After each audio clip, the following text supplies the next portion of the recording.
Channel सागर भक्तिमाला में आपका स्वागत है। धर्मराज युधिष्ठिर कहने लगे कि हे भगवान, कार्तिक कृष्ण एकादशी का क्या नाम है, इसकी विधि क्या है, इसके करने से क्या फल मिलता है, सो आप विस्तार पूर्वक बताइए। भगवान श्री कृष्ण बोले कि कार्तिक कृष्ण पक्ष की एकादशी का नाम रमा है। यह बड़े बड़े पापों का नाश करने वाली है। इसका महत्व मैं तुमसे कहता हूँ, ध्यानपूर्वक सुनो। हे राजन, प्राचीन काल में मुचुकुंद नाम का एक राजा था। उसकी इंद्र के साथ मित्रता थी और साथ ही यम, कुबेर, वरुण और विभीषण भी उसके मित्र थे। यह राजा बड़ा धर्मात्मा, विष्णु भक्त और न्याय के साथ राज करता था। उस राजा की एक कन्या थी जिसका नाम चंद्रभागा था। उस कन्या का विवाह चंद्रसेन के पुत्र शोभन के साथ हुआ था।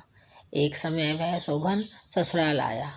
उन्हीं दिनों जल्दी ही पुण्यदायिनी एकादशी रमा भी आने वाली थी। जब व्रत का दिन समीप आया तो चंद्रभागा के मन में अत्यंत सोच उत्पन्न हुआ कि मेरे पति अत्यंत दुर्बल है और मेरे पिता की आज्ञा अति कठोर है। दसवीं को राजा ने ढोल बजवाकर सारे राज्य में यह घोषणा करवा दी कि एकादशी को भोजन नहीं करना चाहिए। ढोल की घोषणा सुनते ही शोभन को अत्यंत चिंता हुई और अपनी पत्नी से कहा कि हे प्रिय, अब क्या करना चाहिए। मैं किसी प्रकार भी भूख सहन नहीं कर सकूंगा। ऐसा उपाय बतलाओ कि जिससे मेरे प्राण बच सके, अन्यथा मेरे प्राण अवश्य चले जाएंगे। चंद्रभागा कहने लगी, हे स्वामी, मेरे पिता के राज में एकादशी के दिन कोई भी भोजन नहीं करता। हाथी, घोड़ा, ऊंट, बिल्ली, गौ आदि भी तृण, अन्न, जल आदि ग्रहण नहीं कर सकते। फिर मनुष्य का तो कहना ही क्या है। यदि आप भोजन करना चाहते हैं तो किसी दूसरे स्थान पर चले जाइए, क्योंकि यदि आप यहीं रहना चाहते हैं तो आपको अवश्य व्रत करना पड़ेगा। ऐसा सुनकर शोभन कहने लगा कि हे प्रिय, मैं अवश्य व्रत करूँगा। जो भाग में होगा वह देखा जाएगा। धर्मराज युधिष्ठिर द्वारा कार्तिक कृष्ण एकादशी का नाम, इसकी विधि, उसका फल कैसे मिलता है, यह विस्तार पूर्वक बताइए। ऐसा पूछने पर भगवान श्री कृष्ण बोले कि कार्तिक कृष्ण पक्ष की एकादशी का नाम रमा है। यह बड़े बड़े पापों का नाश करने वाली है। इस प्रकार से विचार कर शोभन ने व्रत रख लिया और वह भूख व प्यास से अत्यंत पीड़ित होने लगा। जब सूर्य नारायण अस्त हो गए और रात्रि को जागरण का समय आया तो वैष्णवों को अत्यंत हर्ष देने वाला था, परंतु शोभन के लिए अत्यंत दुखदायी हुआ। प्रातःकाल होते शोभन के प्राण निकल गए। तब राजा ने सुगंधित काष्ठ से उसका दाह संस्कार करवाया, परंतु चंद्रभागा ने अपने पिता की आज्ञा से अपने शरीर को दग्ध नहीं किया और शोभन की अंत्येष्टि क्रिया के बाद अपने पिता के घर में ही रहने लगी। रमा एकादशी के प्रभाव से शोभन को मंदराचल पर्वत पर धन्य धान से युक्त तथा शत्रुओं से रहित एक सुंदर देवपुर प्राप्त हुआ। वह अत्यंत सुंदर रत्न और वैदुर्मणि जनित स्वर्ण के खंभों पर निर्मित अनेक प्रकार की स्फटिक मणियों से सुशोभित भवन में बहुमूल्य वस्त्राभूषणों तथा छत्र व चमर से विभूषित गंधर्व और अप्सराओं से युक्त सिंहासन पर आरूढ़ ऐसा शोभायमान होता था मानो दूसरा इंद्र विराजमान हो।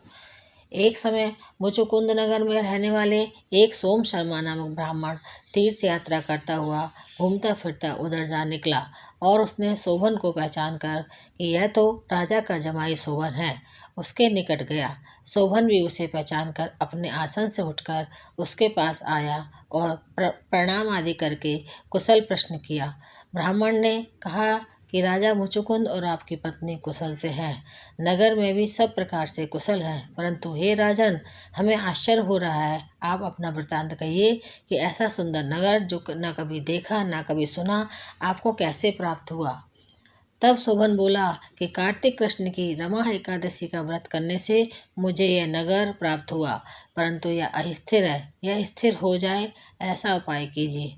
ब्राह्मण कहने लगा कि हे राजन, यह स्थिर क्यों नहीं है और कैसे स्थिर हो सकता है, आप बताइए, फिर मैं अश्वमेव यह उपाय करूँगा। मेरी इस बात को आप मिथ्या न समझिए। शोभन ने कहा कि मैंने इस व्रत को श्रद्धा रहित होकर किया था, अतः यह सब कुछ अस्थिर है। यदि आप मुचुकुंद की कन्या चंद्रभागा को यह सब वृत्तांत कहें तो यह स्थिर हो सकता है। ऐसा सुनकर उस श्रेष्ठ ब्राह्मण ने अपने नगर लौटकर चंद्रभागा से सब वृतांत कह सुनाया। ब्राह्मण के वचन सुनकर चंद्रभागा बड़ी प्रसन्नता से ब्राह्मण से कहने लगी कि हे ब्राह्मण, ये सब बातें आपने प्रत्यक्ष देखी हैं या स्वप्न की बातें कर रहे हैं।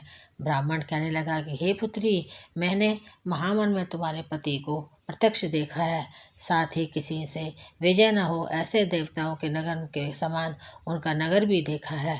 उन्होंने यह भी कहा है कि यह स्थिर नहीं है, जिस प्रकार वह स्थिर रह सके सो उपाय करना चाहिए। चंद्रभागा कहने लगी, हे विप्र, तुम मुझे वहाँ ले चलो, मुझे पतिदेव के दर्शन की तीव्र लालसा है। मैं अपने किए हुए पुण्य से उस नगर को स्थिर बना दूंगी।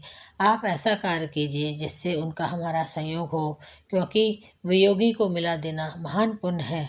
सोम शर्मा यह बात सुनकर चंद्रभागा को लेकर मंदराचल पर्वत के समीप वामदेव ऋषि के आश्रम पर गया। वामदेव जी ने सारी बात सुनकर वेद मंत्रों के उच्चारण से चंद्रभागा का अभिषेक कर दिया। तब ऋषि के मंत्र के प्रभाव और एकादशी के व्रत से चंद्रभागा का शरीर दिव्य हो गया और वे दिव्य गति को प्राप्त हुई। इसके बाद बड़ी प्रसन्नता के साथ अपने पति के निकट गई। अपनी प्रिय पत्नी को आते देखकर शोभन अति प्रसन्न हुआ और उसे बुलाकर अपने बाएं तरफ बिठा लिया।